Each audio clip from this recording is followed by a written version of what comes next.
Olá, queridos irmãos da Igreja do Nazareno do Brasil. Estamos começando mais um episódio do nosso Holycast, nosso bate-papo abençoado. Você que está aí com a gente, não segue o nosso canal, faça isso agora.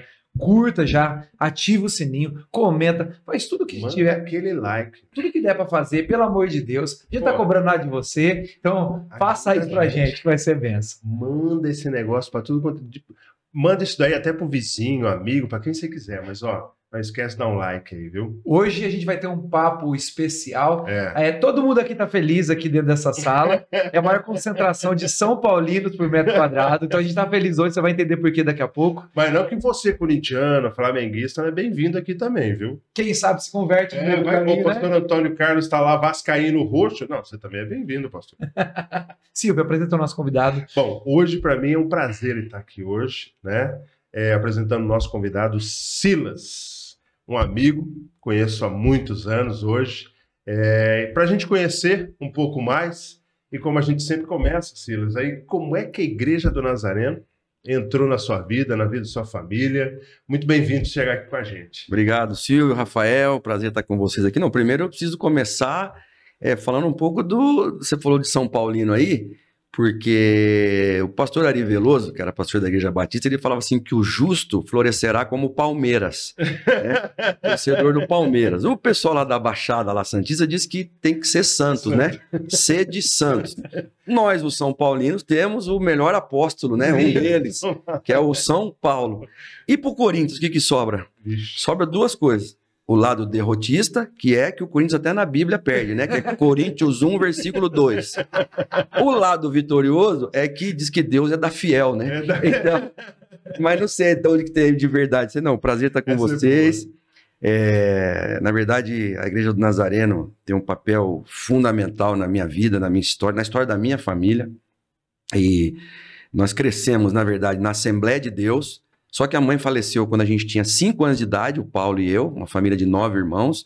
A mais velha tinha 22, e os dois mais novos, o Paulo e eu, gêmeos, 5 anos. E aí as minhas irmãs mudam e vão para a Igreja do Nazareno. E aí quando a gente vai junto, então lá se vão, eu estou com 58 anos hoje, lá se vão 53 anos que a gente é membro da Igreja do Nazareno. E, assim, uma parceria... que eu agradeço muito a Deus, óbvio, em primeiro lugar, mas depois agradeço à Igreja do Nazareno e aos pastores, os que casaram meus irmãos, me casaram os meus filhos também, vão casar o meu último filho que casa o ano que vem, até perguntou para mim, pai, quanto que custa para casar? Eu falei, filho, tô casado com a sua mãe, faz 37 ainda tô pagando. Então a Igreja do Nazareno, assim, um papel... se eu vivesse 200 anos, não tinha como pagar para Deus e para a Igreja do Nazareno tudo que ela representa para a gente, em nível de suporte mesmo, né? Mas quando você chegou, a gente está falando de 53 anos, quando você chegou, então, é claro, 5 anos de 200 membros tinha. Mas, e assim, o Dr. Mosteller, todo aquele pessoal que... Jaime Crates, estava tudo lá. Pastor Lima, Pastor Aguiar, Reverendo Lima. Pastor Aguiar devia ter uns 15 anos de idade, eu acho, por aí, pouco mais. E ele chega em seguida também, Pastor Luciano, Pastor Anipes, Pastor Elton, Woody, ou seja, toda Dona Carolina, Ferne Bunch, toda essa galera aí. Faz tudo parte da história. A gente tem... Primeiro, assim, um agradecimento gigantesco pelos americanos, né? Quando eles vêm para o Brasil, quando o Brasil, ainda mais quando você fala de igreja evangélica, era um grupo pequeno. E eles deixaram, né, o seu país, deixaram o seu continente para vir para cá, para abraçar e atender o chamado. Então, e depois, óbvio, a Igreja do Nazareno cresceu de uma maneira tão grande que a gente é que manda missionários, né? Para lá hoje. E Silas, deixa eu só te perguntar uma coisa. Como que era ser, né, adolescente crente naquela época? Né? E eu não estou dizendo aqui né, mas assim, era muito hoje bom. Hoje é diferente hoje o negócio, difícil, né? Inclusive. Rafa trabalhou com jovens e adolescentes muitos anos aí no Brasil afora, né, no distrito. Como é que era nessa época? Hoje é mais fácil, mas é mais ralo, né? É mais, assim, já não se tem tanta discriminação, já não se tem tanta assim, aquela perseguição, como naquela época a gente era protestante. Naquela época, andar com Bíblia dentro do ônibus era 2 caras que você via e olha lá. E eu tinha uma Bíblia desse tamanho, assim, que ela cabia em casa aqui embaixo do meu sovaco, aqui, assim, que ninguém via. E eu ficava pendurado com a outra mão. Mas a gente aprendeu a andar junto, a gente aprendeu a estar junto. Nos sábados à noite, a gente ia para a igreja, a gente passava a tarde à noite na igreja, jogando ping-pong, comendo, estudando Bíblia. Ali Na Glicério. Na Glicério com o Benjamin Constant, onde eu me casei também. E a gente ia pro Sucão, a gente ia pra pizzaria, não tinha dinheiro, a gente dava um jeito, né? Quantas vezes eu não fui no Sucão ali, quem conhece o Sucão, eles deixavam aquele negócio de açúcar assim, e eu pedia um copo d'água. Então ele me dava um copo d'água e tinha o limão, que era para colocar no quibe. E eu pegava o limão, que era para colocar no quibe, e colocava na água, o açúcar já estava ali mesmo, já adoçava, e tomava uma limonada ali. Solução boa. Vasco da Gama, né? Na faixa. E eram as saídas, mas assim, o nosso grupo de adolescentes daquela época, até hoje, a gente se fala, a gente tem um grupo. Tem ainda? Com o Pelé, com o Joca, com o Ed, com o Jossi, com aquela molecada, alguns nem estão na nossa igreja, o Jossi já não está com a gente, né? O Ed ainda é pastor da nossa igreja lá no Nova Europa, e o Pelé, o Paulinho, o Demário. Então aquela turma a gente convive até hoje, e é a nossa turma, e é a turma também aqui do seminário, essa galera que eu tô falando. Que legal. Como eu fui pra bola, né? O pastor Aguiar tá bravo comigo até hoje, que eu não vim pro seminário. Mas me deu uma carteirinha tem uma carteira de pastor aqui. Tem? Quando tem uns shows lá na igreja, lá eu dou umas carteiradas lá, sento lá na frente, lá, falo, sai daí que eu tenho carteira de pastor, irmão. Mas vou nos hospitais também, né? Visitar a galera, doar sangue, serve pra coisas boas também. Bacana escutar que hoje vocês ainda têm esse contato e chega menino, hoje com 58 anos, né? E daí, desses tantos anos todos na Igreja de Nazareno, e morou fora, morou em outros países, jogou bola em tudo quanto é lugar e consegue manter essas raízes. Na mesma igreja, assim, casado com a mesma mulher, porque Isso na bola isso parece algo extraordinário, né? Formando os filhos, casando os filhos, pagando o casamento dos filhos. Ó, Caleb, tô te dando uma moral. Não, pagando. Isso é muito herança também daquilo que você aprende na igreja? Sem dúvida nenhuma.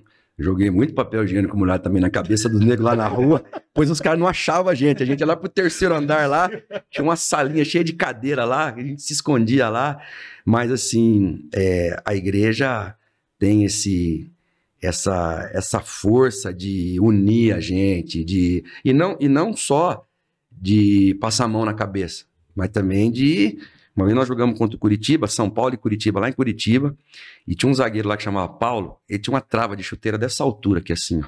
Rapaz, ele deu uma entrada em mim e saiu com a bola, o juiz não deu falta. Eu falei, agora eu vou juntar o Paulão, vou levar tudo, bola ele. E o Pita, que jogava comigo, veio de encontro ao Paulão. Então o Paulão indo aqui assim, eu correndo atrás dele e o Pita vindo aqui. Quando juntou os dois, eu dei um carrinho nos dois, levantei os dois. Pá! Era para ter sido expulso. Eu não sei porque que o juiz não me expulsou ali. Sei lá, talvez conhecesse um pouco do meu passado e tal. Eu sei que tomei um amarelo. Quando eu pegava na bola, o Couto Pereira inteirinho, o estádio, é esse, pega. Bom, acabou o jogo, vim embora. Falei, hoje eu não vou na igreja, né? Falei, hoje eu não apareço na igreja de jeito nenhum. Falei, quer saber? Vou pra igreja. Entrei, cheguei atrasado, né? Porque a gente veio de Curitiba e tal. Eu tô entrando na igreja pela lateral, assim, escuto o pastor Aguiar falar na frente, hoje o Silas deu uma de Pedro, hein?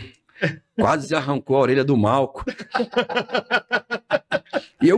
Ele falou, mas isso é bom pra gente ver que a gente é cristão, mas a gente não tá isento de erro. Então, assim, cara, meu pastor, ou seja, ele conseguiu apontar o erro, mas sem me jogar pro chão. É o pastoreio, né?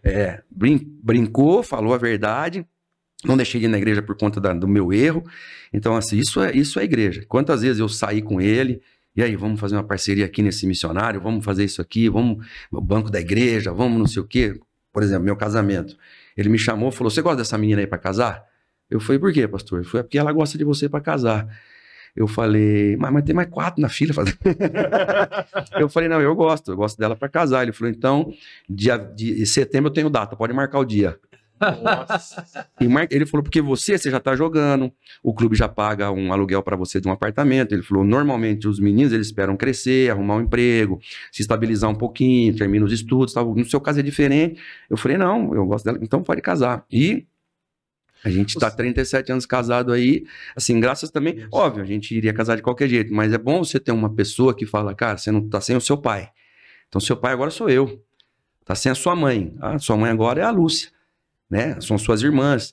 E isso é igreja. A igreja, para mim, é isso. Silas, quando você fala isso para mim, né? Você tá contando isso aqui agora, eu como pastor, o Rafa também aqui, a gente vê uma diferença hoje em dia, né? Porque assim, isso é se deixar ser pastoreado, não é? Isso é você olhar para a pessoa que nem você tocou num assunto assim que é assim, olha, eu não tenho mais meu pai, não tenho mais minha mãe, mas eu tenho gente que me ama e que às vezes precisa puxar minha orelha e falar, é assim que faz.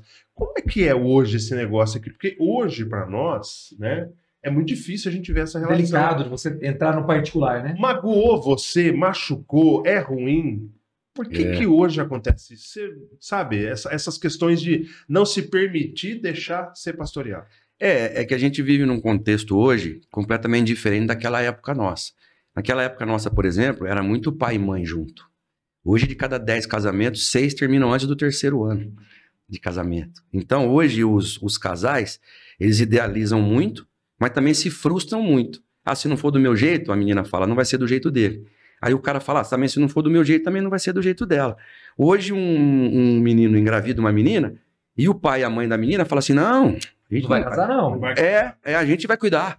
A gente vai cuidar do bebê, pode ficar aqui com a gente. Então, assim, tá muito...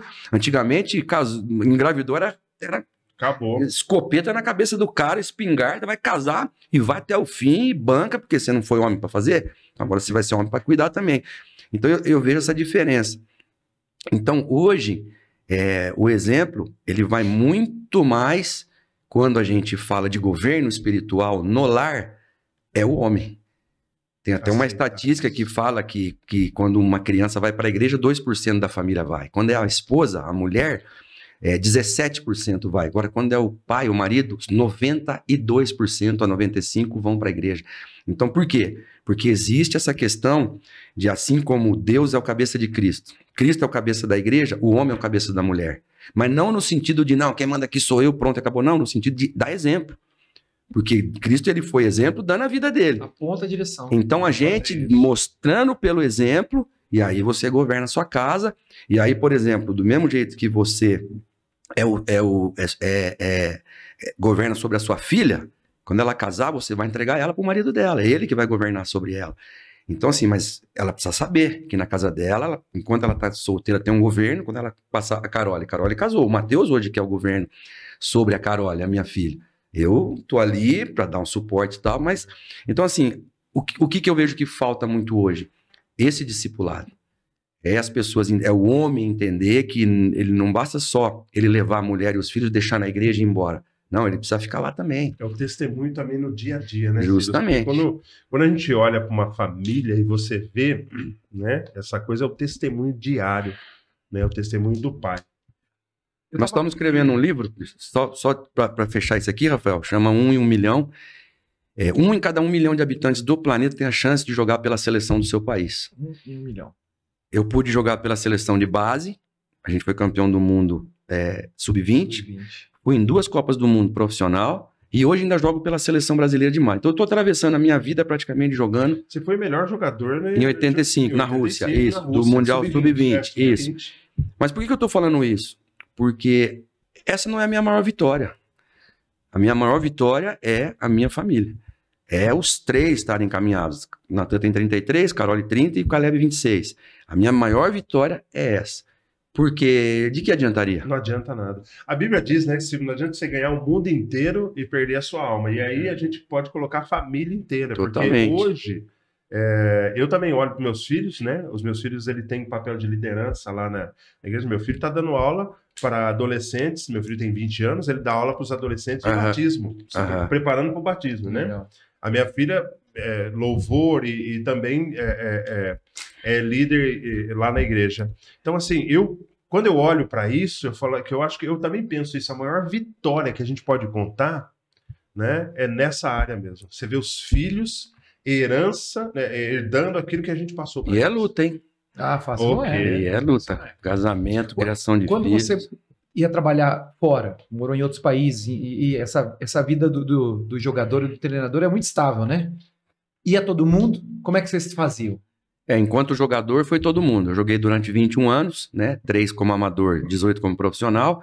Depois eu trabalhei 11 anos como técnico. Como técnico só pro Catar que foi todo mundo. Sim. Menos a Carole, que já estava estudando medicina aqui, ficou. O Natan, o Caleb, Eliane e eu fomos. Tinha um outro sobrinho lá que morava com a gente também, o Thiago. Mas você carrega um fantasma de não criar filho quando você é técnico de futebol. Porque você, de 7 dias, você tá 5 fora. Nossa. E dependendo da Viajando. agenda, não consegue nem voltar, né? Então, por isso que, mais ainda, na hora de escolher com quem você vai casar, é fundamental. Porque muitas mulheres não aguentam essa vida de ficar sozinha, de criar filho sozinha. A Eliane foi uma guerreira, porque fim de semana, eu lembro na Argentina, o pessoal ia lá pro clube de amigos e tal, e ela ia com os dois, e a Márcia que trabalhava com a gente, e eu concentrado, jogando. Então, assim, sempre muito. Por isso até que, acho que 2017, 18 foi meu último clube, foi quando eu comecei a conversar com Deus. Falei, Deus, eu não me casei para estar sozinho, nem ela. E muito mais agora que os filhos estão numa idade de casamento, de filhos e essas coisas. E aí foi quando Deus foi fechando a porta do futebol, abriu a porta da ESPN, onde eu trabalho hoje há 5 anos. E assim, porque Deus, ele sempre, para quem segue, serve e ama a ele tem sempre uma porta aberta de trabalho, isso é fato. O pastor Eguer tinha uma frase que ele dizia o seguinte: Deus não fica devendo nada para ninguém. Quando você serve, você anda com ele, você faz a vontade dele, as portas sempre Eu se abrem. sei muito bem o que é isso, porque eu recusei dinheiro, muito dinheiro, e o Espírito Santo de Deus falou comigo claramente: você fez muito bem em ouvir a minha voz e ser obediente, mas você não se esqueça disso. Eu sou Deus e eu não fico devendo nada para ninguém. E uma dessas vezes ele falou isso para mim dentro do campo. Quando eu peço 2 gols, mas eu não tinha fé para 2, para confirmar se era para eu ficar na Argentina ou não. Eu vou, faço o gol. Esse testemunho você contou, eu ia até pedir para você falar, porque na época eu lembro quando você falou, a gente estava conversando, né? É porque se você olhar o histórico de jogadores brasileiros na Argentina, não tem. Não, Você conta no dedo 5 aí, e que se destacou mesmo lá fui eu só. Fiquei 4 anos lá, mas tinha um plano por trás disso. Não era para mim, não era para acontecer o que aconteceu e eu ficar grandão, nada disso.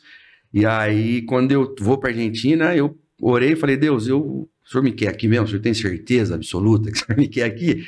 Então eu vou fazer igual o Gideão fez. Eu vou botar uma lã seca e amanhã ela vai parecer molhada. E no outro dia eu vou botar ela molhada e no outro dia ela vai parecer seca. E a lã era 2 gols. Só que quando eu levanto da oração, eu falei: bom Deus, na verdade que 2 gols são muito. Mais um sim, e essa vai ser a confirmação que o senhor me quer aqui. Fui treinar. Fim da semana o treinador me chamou e falou: você vai estrear domingo já. Falei: beleza, contra quem? Contra o Boca Juniors. Eu falei: que bênção. Jogo tranquilo. Só isso, né? Só isso. E aí, primeiro tempo eu vou e faço o gol, 1-0. No segundo tempo eu jogo a bola na direita assim, o cara faz aquele cruzamento tipo Jorginho, sabe? Que a bola vem certinho na cabeça.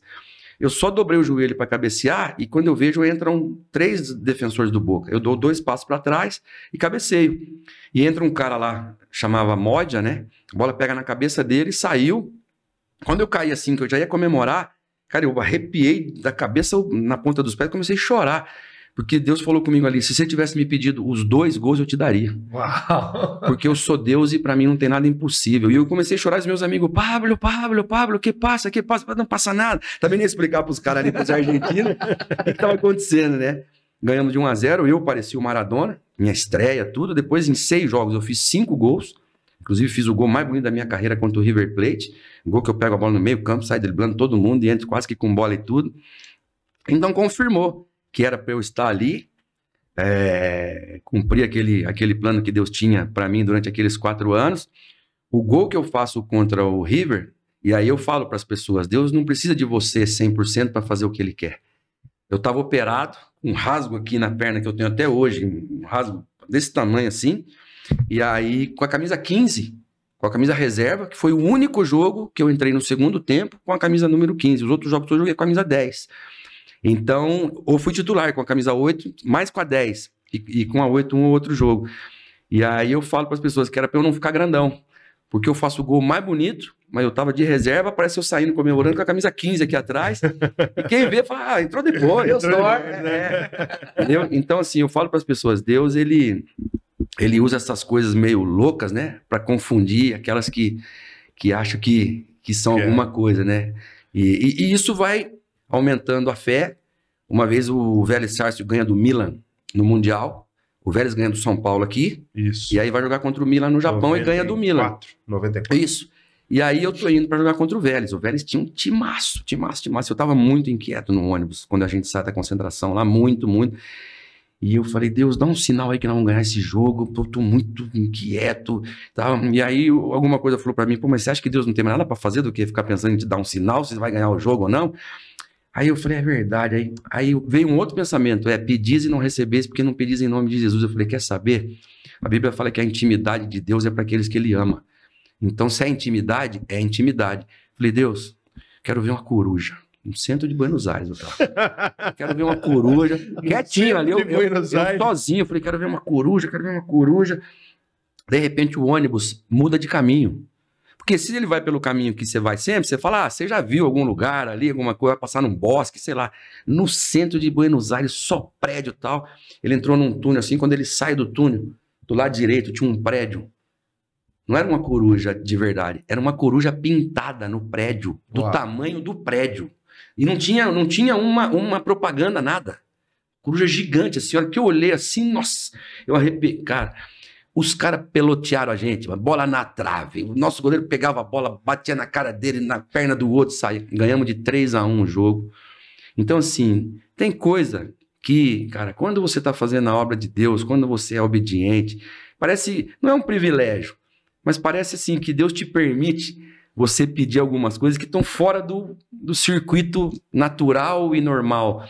Para ele te falar assim, olha, quando Jesus fala assim, eis que estou à porta e bato. Se alguém ouvir a minha voz e abrir a porta, entrarei em sua casa, cearei com ele. Isso quer dizer intimidade. Jesus quer ter intimidade com a pessoa. Ele não quer só viver os momentos ruins e estar do teu lado e segurar na tua mão. Mas não, ele quer também estar comemorando o gol. Quer ter essa parceria, essa... Eu também entendo assim. Ô Silas, mas quando você fala aqui, na verdade, a gente que te conhece, eu conheço, eu sei a sua história lá, mas assim... Nessa sua caminhada, essa passagem lá na Argentina, né, eu acredito que foi um tempo que Deus te deu maravilhoso lá. Mas tinha um propósito. Não tinha um propósito ali, mais do que ser vencedor. Porque o time que você jogava, São Lourenço del Magro, né? Isso. Ele não era campeão há 21 anos. 21 anos. E quando você chegou no segundo ano, ele foi campeão. Mas assim, qual foi o propósito mesmo, né? O pessoal saber qual foi o propósito mesmo que Deus te levou ali? Quando a gente montou Atletas de Cristo, o nosso pedido para Deus era que nós tivéssemos pelo menos 3 atletas comprometidos com Deus em cada time. Hoje a gente já tem muito mais do que isso por time, gente comprometida, gente séria, Jorginho, Tafarel, o Alisson, goleiro hoje do Liverpool, da seleção brasileira, Tafarel, treinador de goleiro da seleção, agora não está mais na seleção, mas do Liverpool, ainda Fabinho, que estava no Liverpool, está lá no mundo árabe hoje, e tantos outros, né?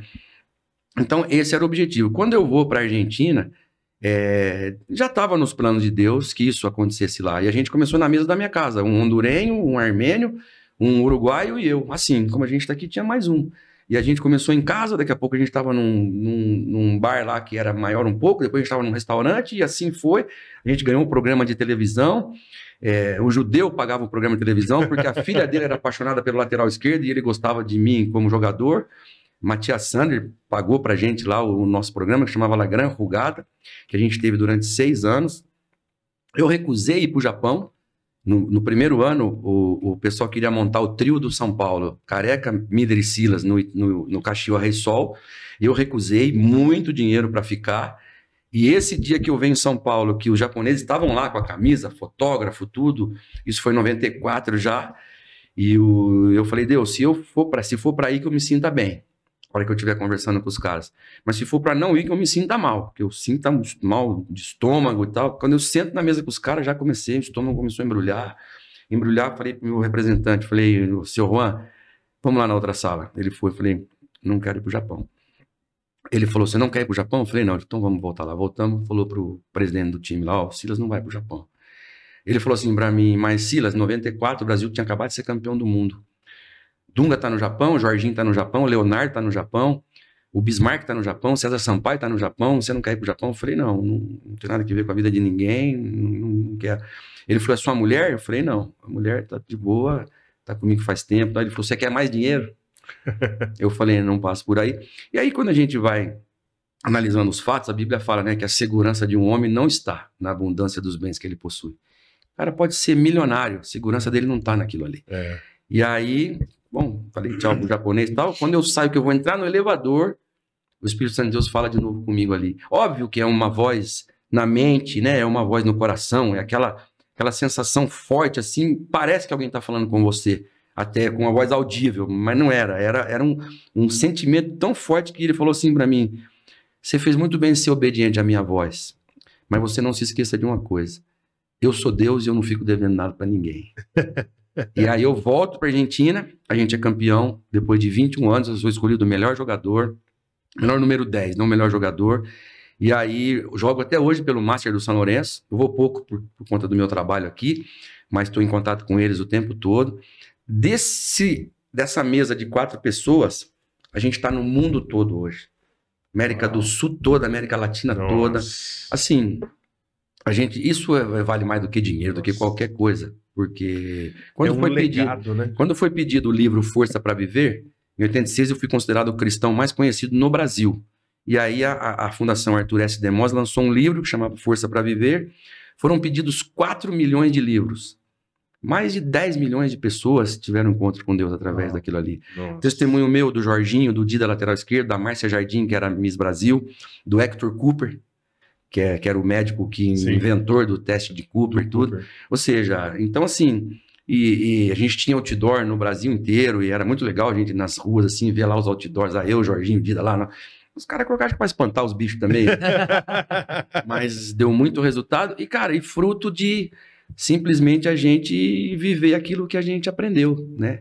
Desde muito criança, a confiar em Deus. Nossa, eu vi tanta coisa que tá louco. E você foi pra bola, eu tô entendendo um pouco agora o desenho. A mãe faleceu muito jovem. Sim. O pai faleceu, vocês tinham quantos anos? 20 anos. Uau, então... Praticamente não viu a gente jogar. Você tava lá na Rússia, né? Eu tava no Sul-Americano de Juniores quando ele morre. Eu nem vi o enterro, nada. Ele morre na segunda, eu chego aqui na quinta-feira. E vocês acabam indo pra bola, assim, por paixão ou por necessidade? Primeiro pelo irmão mais velho. Tem um irmão mais... Éramos 3 homens e 6 mulheres. O Eli, a gente perdeu o Eli agora tem 3 anos e pouco. E 6 mulheres. Então o Eli já era profissional. E aí vem a paixão... Mas Assembleia de Deus, aquela coisa bem rígida. Vai jogar, mas de calça. Aí, porque lá eles diziam, né, que era para parar a bola, né? Para tirar a trave e lançar a rede no mar. E falava que o juiz era iníquo ainda. Mas essa nasceu pelo Eli. O Licão que... O Eli que, assim, que a gente via muitos gols dele no Fantástico final de semana. Só que ele o Paulo foi ser zagueiro, ele jogou com o Zico no Flamengo também. Eu joguei com o Zico na seleção. E aí o Paulo foi ser zagueiro, azar dele, e eu e o Eli fomos lá pra frente. A família... O Silas, eu queria fazer uma pergunta assim. Quando você citou aquela 1 em 1 milhão, você falou assim de cada uma pessoa, de 1 milhão... Uma tem a chance de jogar pela seleção do seu país. Quando a gente fala também de ser jogador de futebol, isso aí deve cair um pouquinho, mas mesmo assim o pessoal fala que a profissão mais concorrida hoje no mundo é ser jogador de futebol, né? Mas assim, tirando essa questão do futebol, ser um profissional, porque eu sei que você trabalhou agora com palestra, motivacional e outras coisas. Né? Hoje em dia, nós estamos numa época onde os meninos, é o seguinte, eles querem para agora, não é nem para amanhã, é agora e tem que ser agora e funcionar. Você chegar onde você chegou, você plantou, é claro, Deus, entendemos tudo, mas também tem o seu lado, dedicação, profissional.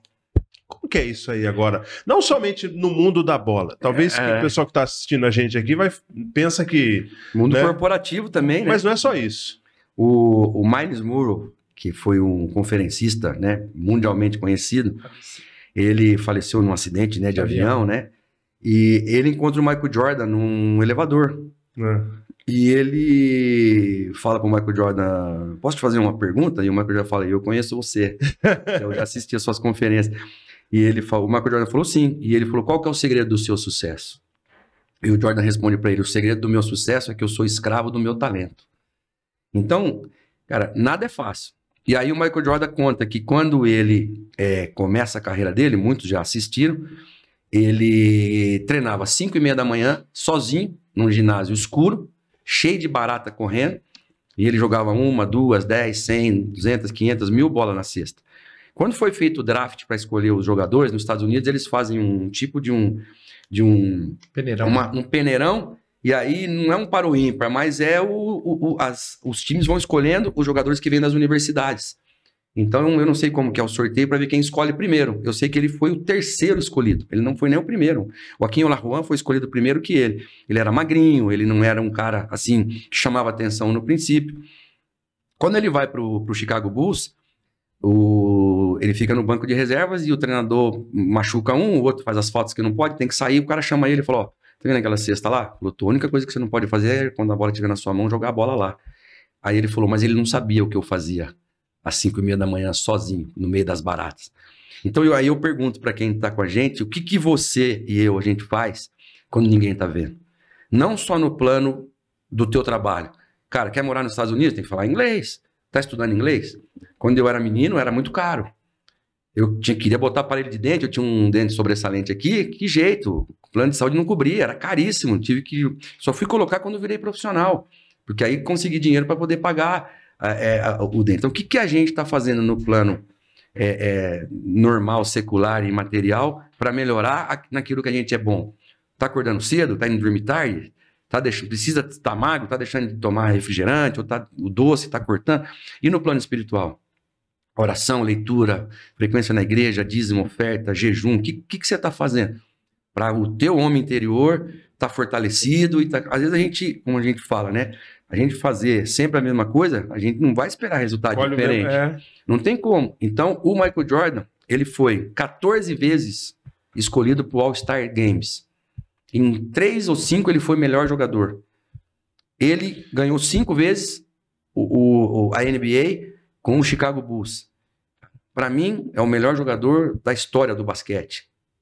Mas um cara que era escravo do talento dele. Às vezes a gente fica reclamando, você é gordo, você é magro, você é alto, você é branco, você é negro, você é japonês. E esquece que... E o teu talento? Desenvolve, vai atrás, adquire conhecimento, vai ralar, vai, né, arregaçar a manga. Tem muita gente que fica nessa questão, e aqui, assim, a gente tem que orar, tem que consagrar, tem que ser fiel, obediente, mas você também tem a sua parte para fazer. Totalmente. Uma vez chegaram pro Oscar Monsanta, né? E falaram assim, que é Monsanta. Ele falou, Monsanta? Você não sabe quantas vezes eu arremessei para treinar. Falou, agora é fácil. Monsanta. Falou, mas aí ele contava que ele ficava de um lado no garrafão e arremessava não sei quantas. Aí, quando ele errava de bola de 3... Aí ele começava do 0 de novo. Então ele tinha que acertar não sei quantas bolas de Isso que é o que tem o maior número de cestas ainda, né? No mundo. É impressionante. E ele fala que toda vez que ele teve sorte, ele estava trabalhando, né? Então, você é um cara de sorte, então toda vez que eu tive sorte, eu estava trabalhando. Eu acho que é por aí. Esse preparo, até você, quando você está ali, você chegar na seleção brasileira, né? Não foi porque Deus falou, tudo bem, né, nós estamos aqui falando, mas você trabalhou também, você empenhou, você fez a sua parte. Eu tive bronquite quando eu era menino. Eu jogava 15 minutos e ficava 15 minutos sentado na sarjeta, respirando para jogar mais 15. Aí a De Pascoal pagou um tratamento para mim de 1 ano e meio. Até hoje sou amigo do Dr. Walter Pascoal, que é meu paizão. Segunda eu tomava injeção aqui, segunda aqui, porque ficava dolorido demais. Aí 15 dias aqui, cada 15 dias uma aqui na veia, e fui melhorando, a ponto de quando eu chego no São Paulo para fazer teste, os técnicos lá das categorias de base, um falou pro outro, esse menino que veio de Campinas aí, o Silas, veio fazer o quê aqui? Veio aqui para comer? Nossa. Mas o meu pai já falava, a última palavra na sua vida e do Paulo, seu irmão, quem tem é Deus. Amém. Então quando eu ouvi isso aí, eles estavam assim, de costas para mim, não estavam me vendo, eu estava bebendo água, eu fiquei 50 minutos escondido de vergonha lá, só quando eles foram embora que eu saí para ir embora. Mas eu saí dali falando, a última palavra na sua vida quem tem é Deus. E fui, sabe? A Bíblia fala assim que se você se mostrar fraco no dia da angústia, a sua força será pequena. Por quê? Porque a gente tem um Deus. O plano dele, aquilo que eu falei, não tem quem possa impedir ou frustrar. Se ele disser que vai ser assim, esquece, mas não tem. Se o Senhor não edificar a casa, em vão trabalham aqueles que edificam. Pois é. Então, você tem que trabalhar. Isso. Mas ele vai edificar, mas a parte de trabalho tem. E isso que eu vejo hoje em dia, né? É engraçado, porque às vezes, hoje a gente está aqui fazendo esse podcast, né? O Holycast, e uma iniciativa começou com o Rafa e nós tivemos apoio, estamos trabalhando aí. Mas assim, às vezes eu ouço adolescente falando assim: o que você quer ser? Eu quero ser youtuber. Eu falo, não, ganha dinheiro e não faz nada. Mas assim, para a gente chegar onde a gente chegou, né?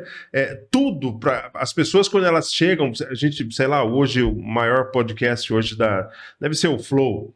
Mas assim, existem profissionais ali que trabalham, processo, todo mundo é um processo para chegar onde chega, né? Você tem um preço e ainda chegar é muito difícil. Permanecer, eu acho que é um desafio ainda, porque a gente vê tantos meteoros que aparecem na carreira do futebol, quanto a gente que surge e fala assim, é o novo Maradona, é o novo Pelé, é o novo Neymar, e não é nada. Mas é que a gente tem dificuldade para estabelecer ordem de prioridade.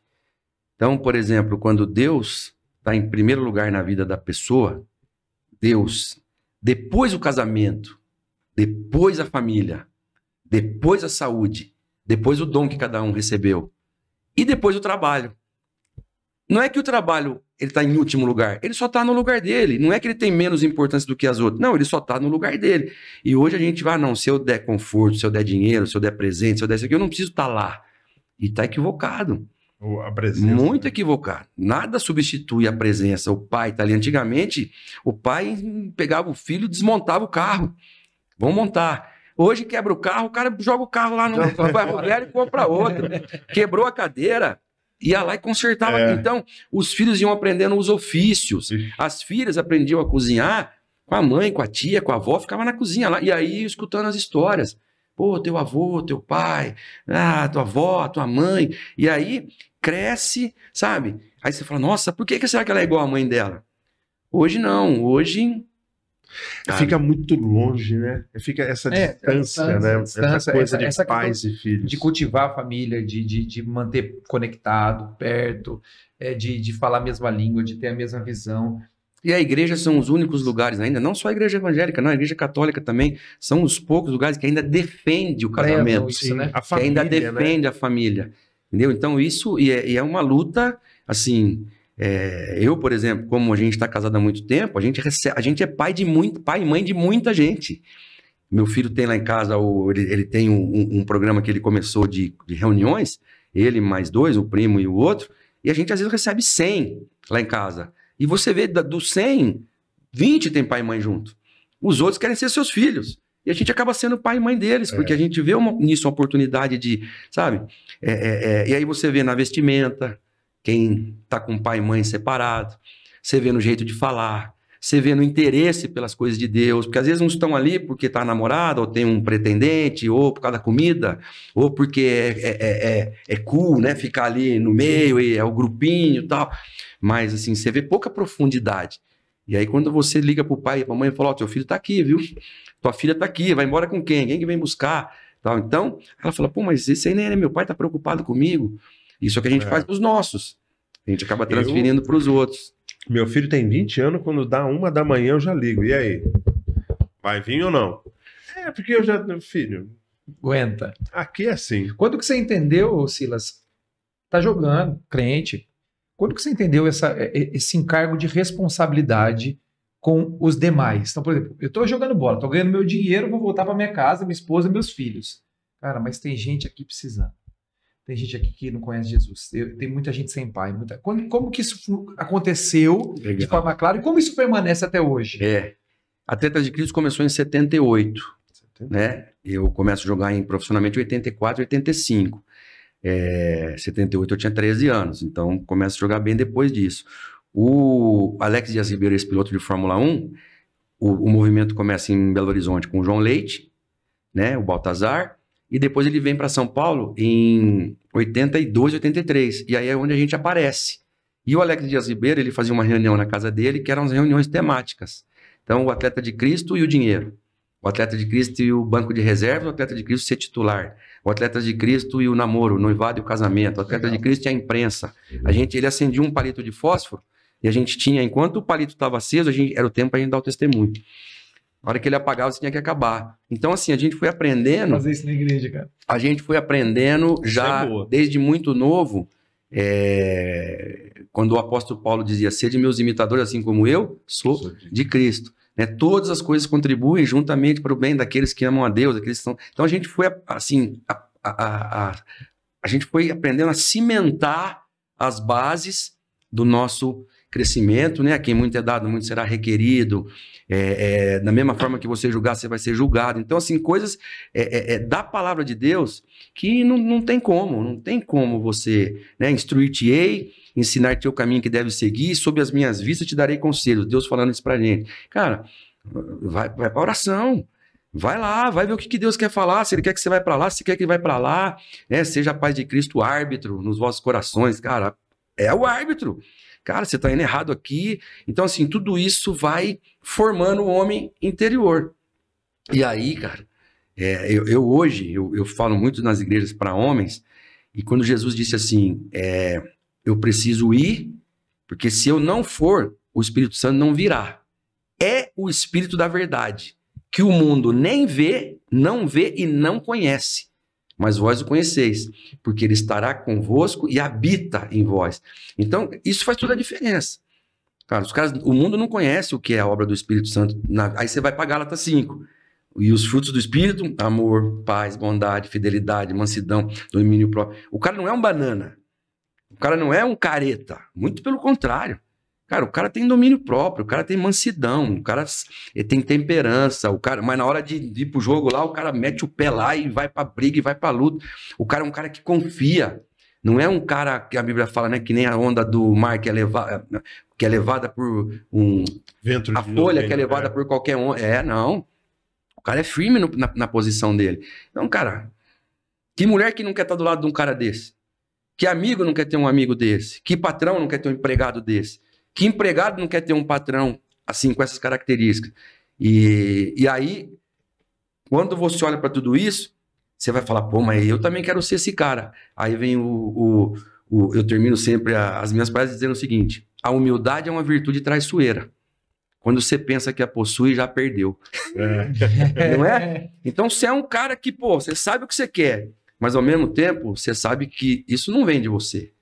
Você tem um Deus que está ali cuidando, te dando força para na hora ruim ele te segurar, né? Como que é o versículo que fala? É o Salmo 37, 23 e 24. Deus firma os passos de um homem bom quando a conduta desse o agrada. Mas ainda que tropece, não ficará caído, porque o próprio Deus o toma pela mão.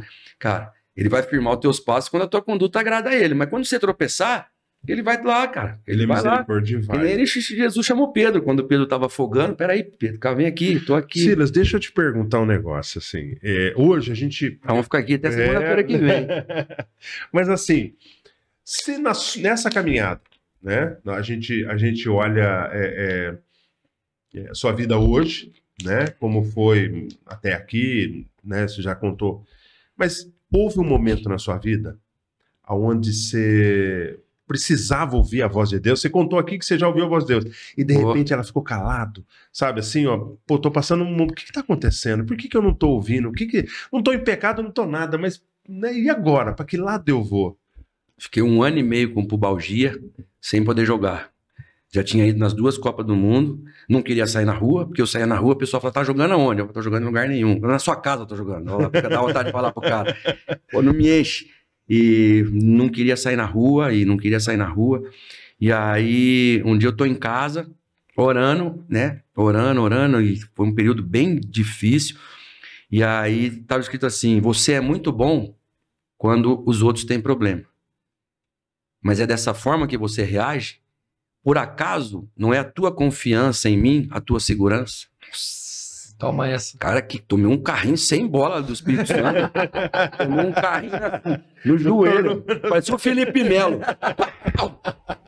Cara, eu levantei dali e a Eliane falou assim pra mim, onde a gente vai trabalhar?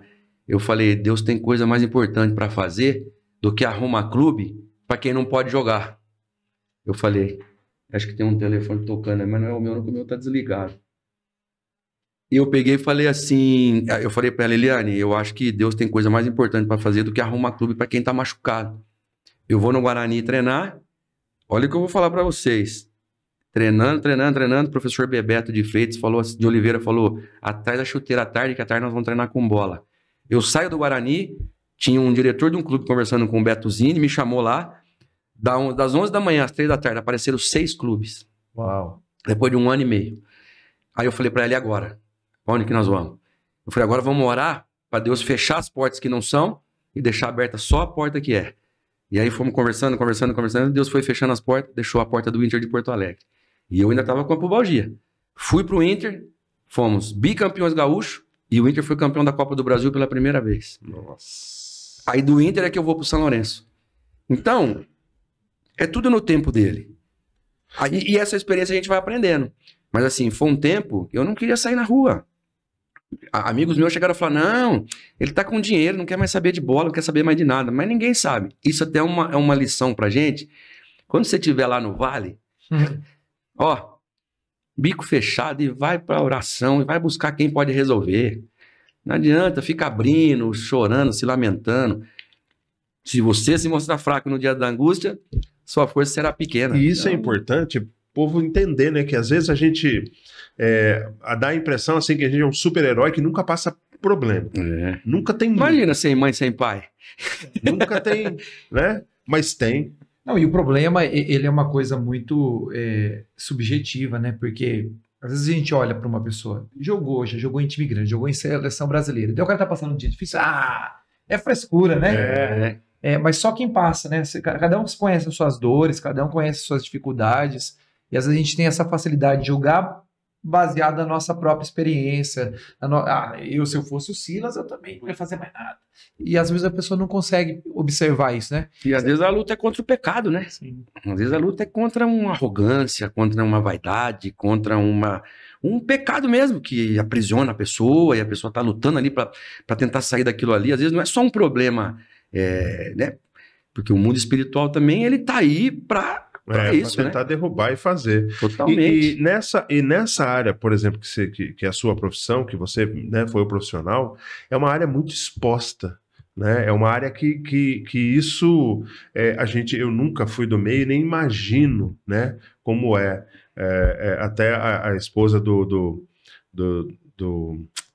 Moraci, né, a Dai, ela fala assim, pastor, você agradece a Deus que você não sabe como é esse meio do futebol, né? Algumas coisas. E aqui eu não estou dizendo somente pelo que eu entendi que ela falou, não é questões somente de pecado, de querer de assédio, mulher, de assédio, mas é muito mais do que isso. Né? Assim como qualquer outro profissional hoje, né, Silas, que nos vê aqui agora, seja um pedreiro levantando uma parede, né?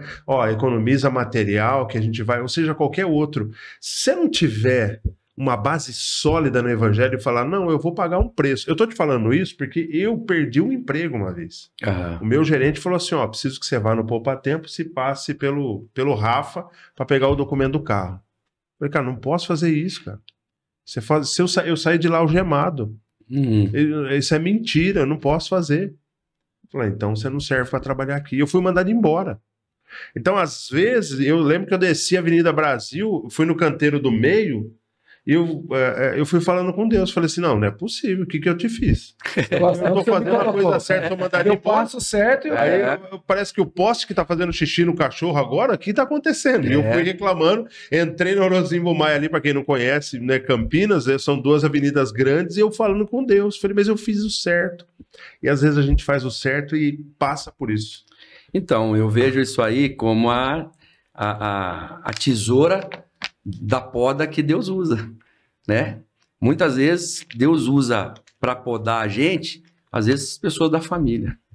Quando é uma pessoa que, sei lá, é do trabalho, você fala, puxa, não esperava, mas não é um familiar. E quando é um familiar? Aí Quando é um irmão seu, mas isso é muita. E aí quando a gente vai para a história de José, qual que foi a tesoura que Deus usou para podar a vida de José, para fazer José mais parecido com ele? Os próprios irmãos, que não só venderam, tentaram matar, acharam que ele tinha morrido de fato e não sei o quê, e depois o cara vira governador. Ou seja, muitas vezes a tesoura de poda que Deus usa para melhorar a gente é para beneficiar lá na frente quem prejudicou a gente. Mas quem é que sobe de grau?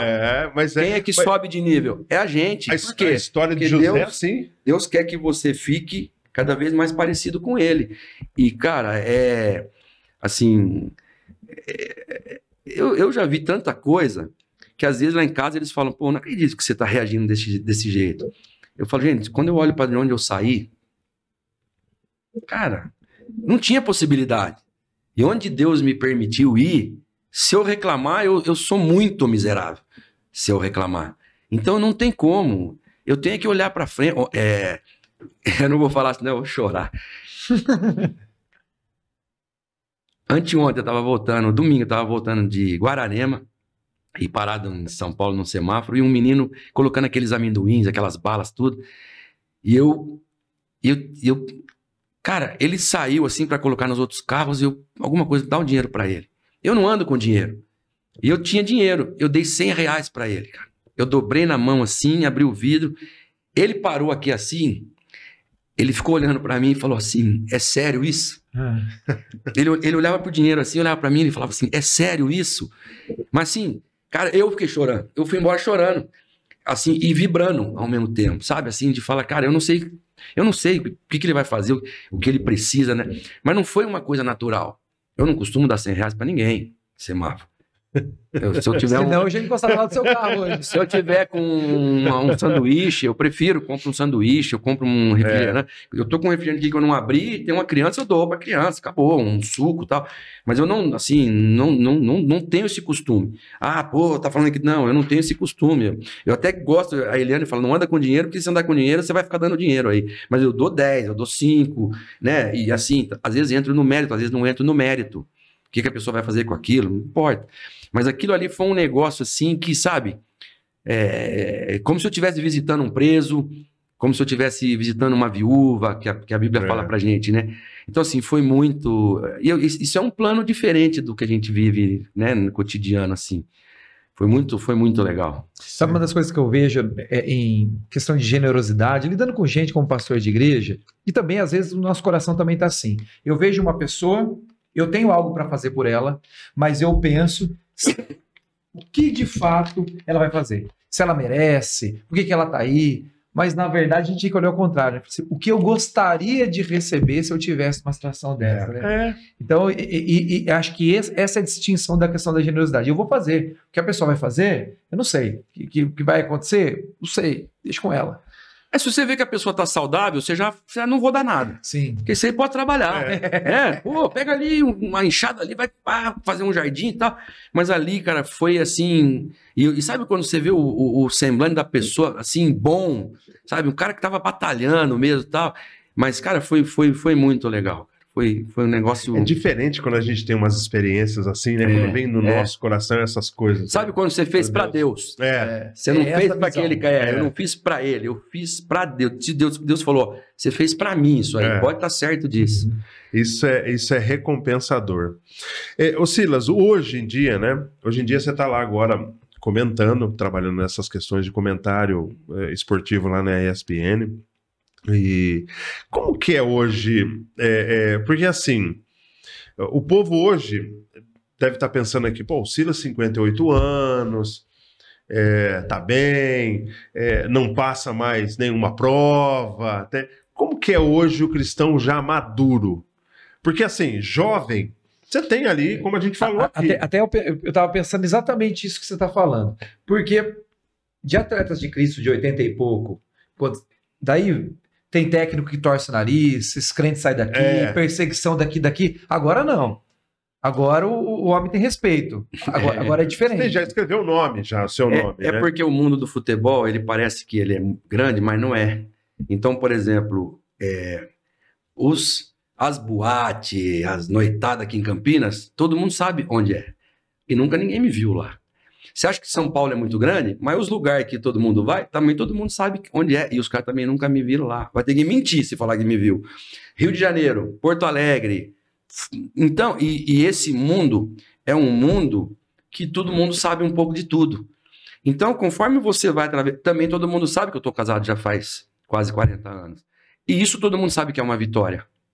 Você consegue manter um casamento por muito tempo. Quando você...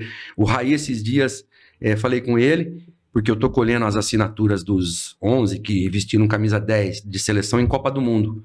Né? O Zico já assinou. Olha o que eu vou falar para vocês.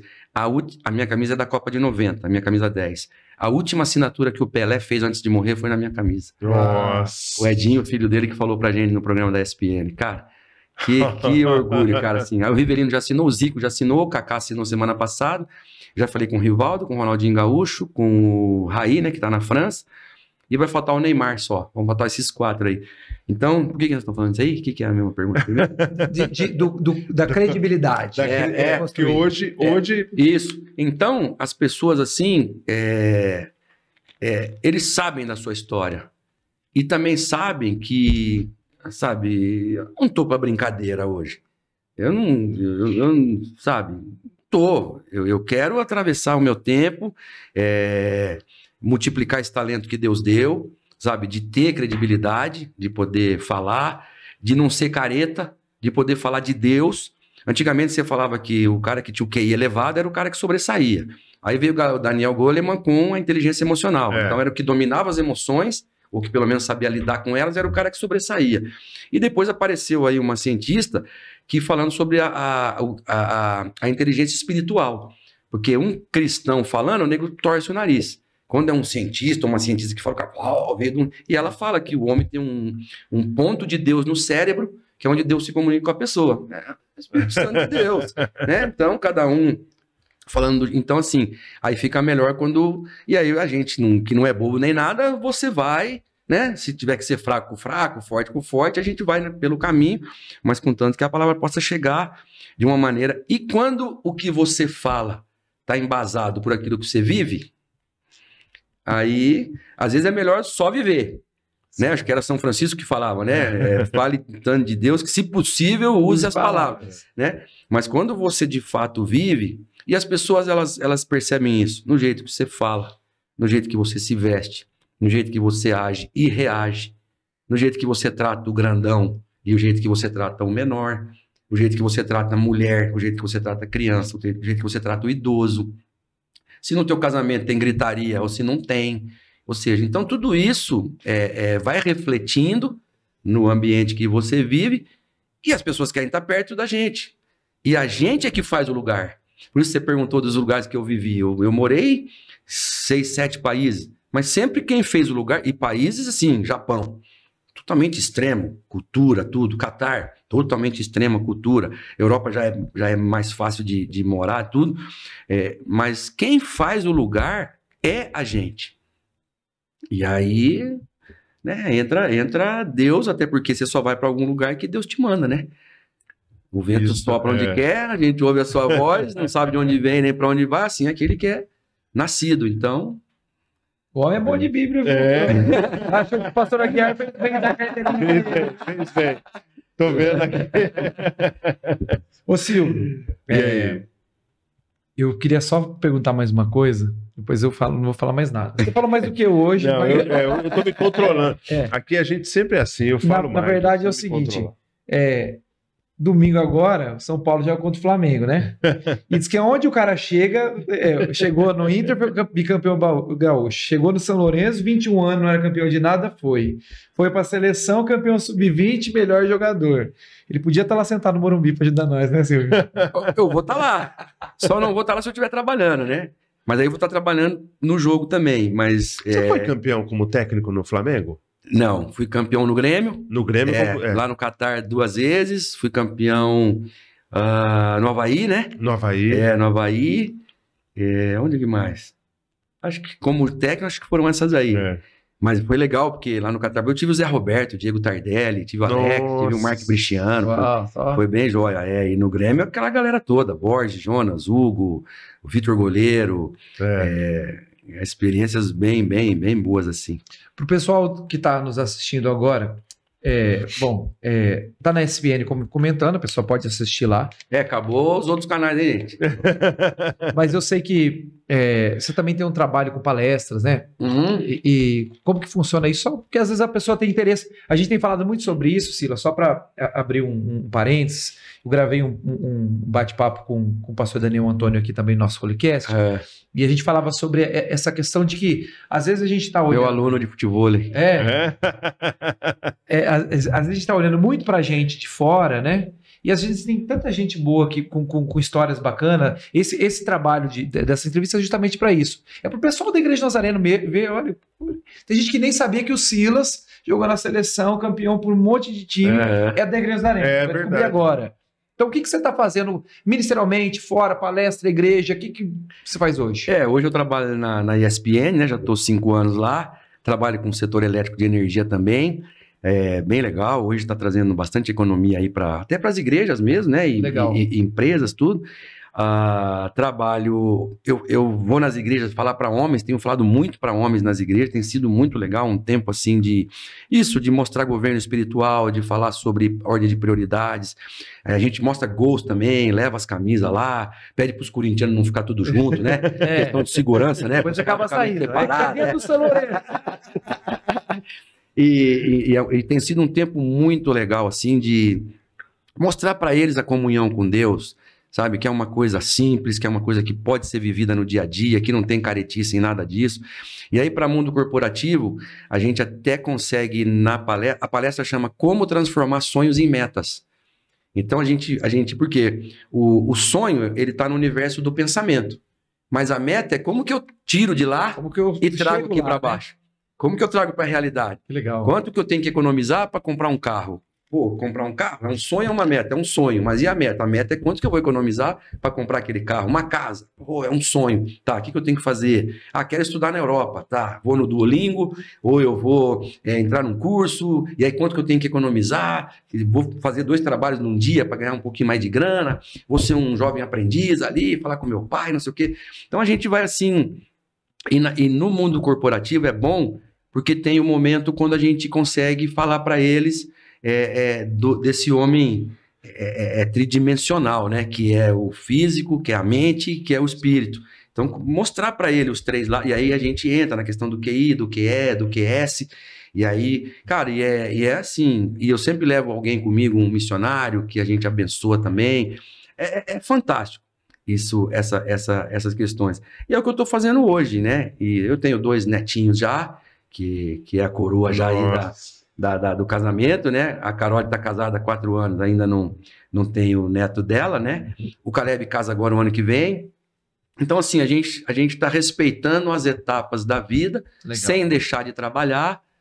Na Igreja do Nazareno, eu sou membro do grupo de família, né? Com o pastor Cris, sou membro da junta de liderança e trabalho também na intercessão. Então, assim, a gente está envolvido, né? A full. A gente gosta muito de fazer isso, de servir na igreja, e assim, não é nem retribuição, é obrigação e alegria, porque na verdade não é obrigação, é alegria. Isso é interessante falar isso, quando você fala isso também, eu também quero encerrar, mas assim, é interessante porque o pessoal aí de casa agora, ou que está assistindo a gente em qualquer outro lugar, no celular... Gosto de pescar também. Então, entende que jogar assim, tênis. Às vezes olha e fala assim, nossa, mas como é que é, né? Tem uma pessoa assim lá na igreja. Não, eu trabalho com casais, eu também faço isso, faço aquilo, se tiver que ajudar ali, eu ajudo. Para a pessoa entender, porque às vezes é colocado num patamar de falar assim, né? Não, olha, eu também sou igual a você. A gente pode... alguém perante a sociedade com nome. Sim. Mas é um membro da igreja como qualquer outro, com responsabilidade. Fizemos uma campanha no Morumbi, lá pelo São Paulo, arrecadamos 400 toneladas de alimento para a Bahia. Lembra que teve aquela enchente? Então, e os jogadores lá, ficamos 10 dias lá, das 8 da manhã às 8 da noite, recebendo arroz, feijão, roupa, colchão, cama. O cara chegava lá com um voucher do supermercado, ó, tem aqui tanto para pegar lá, panetone, 5.000 panetone. Queria trazer uns aqui para casa, até, mas não podia, né? Não aceitávamos dinheiro. Ah, pode dar não pode dar dinheiro. Então, assim, é isso, cara. É usar, sabe, essa, assim, entre aspas, esse lugar de privilégio que Deus coloca a gente pra fazer isso. Que legal. O cara fala, pô, você é meu ídolo, cara, vim aqui ver você jogar. Então, agora nós estamos precisando de cama. Mão de fralda, estamos precisando. Manda aí. O Giovanni, lá da Comunidade Esperança, né, amigo nosso São Paulino também, ele fala uma frase, eu já escutei outras pessoas, mas eu falo que é dele para dar uma moral, né? Que Deus não dá dinheiro para ninguém. Ele financia a proposta. Se é para elevar alguém, é de fato... Para que você quer isso que você quer? Para qual é a função? Então, se for simplesmente para o seu engrandecimento, esses são aqueles que não vão. Mas quem decide, de fato, voltar para Deus, Deus abençoa e depois Deus usa e transborda. Né? Nós temos ido para a Austrália já tem 5 anos. Esse ano eu não vou poder ir, mas o pessoal vai. A gente ficou sem 2 anos por conta da pandemia, através do Mica, pastor Mica, pastor Fábio, e 10 atletas. Eles bancam a gente lá durante 10 dias e a gente vai para fazer missões. Então a gente dá clínicas de futebol o dia todo, a gente joga contra os refugiados à noite, Iraque, Irã, Mianmar, país da África, lá a gente joga contra eles, depois a gente dá uma palavra para eles, depois a gente vai para as igrejas, falar nas igrejas, e eu sou o mais velhinho, né? Então eu fico meio cansado, porque é pesado o negócio lá, não é... Fala, tá bom, missão na Austrália, mas, cara, chega com fuso horário e tal. E aí, na última vez que eu fui, eu tava como técnico ainda, eu precisava ir para Dubai. E eu falei pro pessoal lá da Austrália, ó, quando vocês forem me mandar de volta, me mandem para Dubai. Depois de lá eu me viro. Eu fui ficar na casa de um ex-jogador que jogou comigo, Gustavo Quinteiros, técnico da seleção boliviana, tudo, para aprender com ele. Depois eu ia para Londres, para encontrar os meninos lá também atrás de clube. Fomos lá no Everton, fomos no Watford, e aí até o Lucas Moura queria que a gente ficasse lá, e o William, porque eles tinham um restaurante lá, o William e o Davi Luiz e tal. E aí, cansativo pra caramba tal, dia de ir embora pra Dubai, eu tô chegando no aeroporto, uns 5 metros assim da atendente, ela olhou assim pra mim e falou, are you soccer player? Aí eu fiz assim, né? Former soccer player, né? Sou retirado já, aposentado, né? Esse é jogador de futebol, eu falei, sou retirado, aposentado. Aí encostei assim, eu falei, de onde você é? Ela falou, sou da Iugoslávia. Eu falei, eu joguei com o Katanek na Sampdoria. Ela falou, eu sei quem é. Ele foi técnico do time assim, assim, assim. Eu falei, aí dei meus documentos para ela assim, e ela baixou a cabeça, levantou, ela falou assim, você tá no assento 45. Mas se eu te colocar no 55, você vai com 3 assentos só para você até lá. Você quer? Eu falei, por favor. Ela me deu. E aí tinha uma escala em Brunei. Eu falei, bom, vai chegar lá, vai acabar a minha alegria, né? Eu tava destruído. Fui dormindo. Você só pode dormir depois que o avião decola, né? Cara, eu querendo dormir, já o avião decolando. Na hora que ele decolou, que ele atingiu a altitude, aí eu, apaguei. Eu acordei em Brunei, desci, subi no outro voo, 3 assentos de novo. Eu fui até Dubai, cara, dormindo. Assim como Deus falando assim pra mim, agora eu vou te dar um presente por esses 10 dias me servindo. Vai deitado aí, se quiser comer, come. Se não quiser comer, não come. Cara, então assim, é umas coisas que, cara, muito... E os meus amigos na ida, eles estavam também preocupados com o avião lotado. Eu falei, senta ali. Sentou. Falei, pô, senta ali você. Ele sentou. Eu falei, você senta ali, sentou. Cara, onde eles sentaram não tinha ninguém do lado. Todo mundo dormindo, cara. Isso é coach. Cara, isso E eles riam, olhavam pra mim assim, como assim? Porque as pessoas vinham chegando e a gente fala, pô, vai sentar aqui do meu lado, né? E não vai. Pedindo, pelo amor de Deus, pro cara passar reta, né? Isso foi na ida. Cara, muito bom, muito bom, muito bom. Amém. É isso. É isso. Bom, show de bola. Agradecer, obrigado, Silas. Eu estou muito feliz de poder conhecê-lo pessoalmente. A gente acompanha, observa, conhece os meninos, né? Conhece a família, todo o seu ciclo. Eu já cerquei todo mundo, se eu não conhecia, mas eu sou muito amigo do Mica, da Ju, famílias amigos queridos da caminhada, e sempre falam bem, sempre testemunham da pessoa que você é. E poder conhecer um pouquinho mais. Sei que as pessoas também vão olhar para o jogador agora com um brilho maior, aqueles que não te conhecem. Eu, técnico do Grêmio, a Ju morava em casa, Porto Alegre, o Mica morava em casa, que ele jogava no time do Ronaldinho Gaúcho, que era o Porto Alegre. Sim. E o Felipe e a Júlia, os dois filhinhos, lá em casa comigo. Minha mulher não tava lá, nem meus filhos, então era a Ju, o Fábio, e aí jogamos contra o Porto Alegre. Ganhamos de 1-0. Eu falei, não posso perder pro Porto Alegre. Se perder pro Porto Alegre, vou ser mandado embora. Mas também não posso não queria ganhar do Fábio e ganhamos de 1-0, ele pegou tudo. Acabou o jogo, eu saí do meu vestiário, dei a volta no Estádio Olímpico, fui buscar o Fábio lá pra gente ir embora. Saiu na imprensa, Silas tá levando o goleiro do Porto Alegre pro Grêmio. Tem que contratar o goleiro. Não vai explicar que ele é meu sobrinho, né? Eita, legal, muito bom. Silas, quero te agradecer por ter atendido o nosso convite aí, dar essa moralzinha para nós aí no Holycast. Torcendo por você sempre, né? Eu conheço, a gente já se conhece há muito. Eu conheci o Silas numa brincadeira de final de ano, solteiro contra casado. Você era solteiro? Quando eu casei para jogar no time dele, ele parou de jogar. Brincadeira. Mas só tomava varada. Aí só tinha os solteiros. Mas é bom estar aqui com você. Tô, né? Feliz por ter esse tempo. Né? Eu sei que se a gente ficasse aqui mais 2 horas ou até. Não, o homem é bom de resenha. O cara é comunicador. Vai Ele longe. não precisa nem ficar perguntando, ele vai entregando. Vai longe. E muito feliz por você estar aqui com a gente. Vamos ver se numa próxima aí a gente traz o Paulo Antônio, outros aí, pra gente estar junto com ele também. O Jorginho tá por aqui por Campinas, porque a família da filha é daqui. Legal. O esposo da filha, né? O genro do Jorge é daqui de Campinas, então... A hora que ele estiver aqui, aí tá os dois aqui, a gente tem aquela resenha. Falar dessas histórias aí. Parabéns, né, pelo Holycast aí, por esse bate-papo abençoado e Igreja do Nazareno sempre na dianteira. Estamos tentando. Pastor Aguiar. Claro. Faz isso. Gente, agradecer então o Silas, agradecer o Silvio, tá junto aí nesse caminhado. Junto. Hoje o Carlinho tá com a gente, cuidando da parte técnica. Carlinho. Abraço pro Carlinho aí. Carlinho, o único problema do Carlinho é que ele é ponte pretano, né? Então, mas a gente se releva, porque é São Paulino também, então a gente equilibra. Mas, bati muito na Ponte Preta. Fiz gol na Ponte Preta, hein? Ele tá que meio triste, não sabe se ficar feliz pelo São Paulo, sabe ficar triste por causa da Ponte Preta. Depois vocês se acertam. Era ser o Carlinho. Carlinho também tem eles têm um podcast, até entrevistaram o Caleb há umas semanas atrás, que é sobre o reino, para a juventude, muito bacana. Muito legal. Quem puder seguir também, é um trabalho especial. Você que está aqui, que ficou até aqui escutando a gente contar a história, um pouco da trajetória aí desse grande jogador, grande técnico, comentarista, coach, palestrante, pai, avô, servo de Deus. E Nazareno. Isso. Até aqui, compartilha para que mais pessoas possam chegar lá. E a gente se vê no próximo encontro. Deus abençoe você. Deus te abençoe. Valeu, não esquece de dar o like, hein? Valeu, mano. Até mais, Silão. Tamo junto.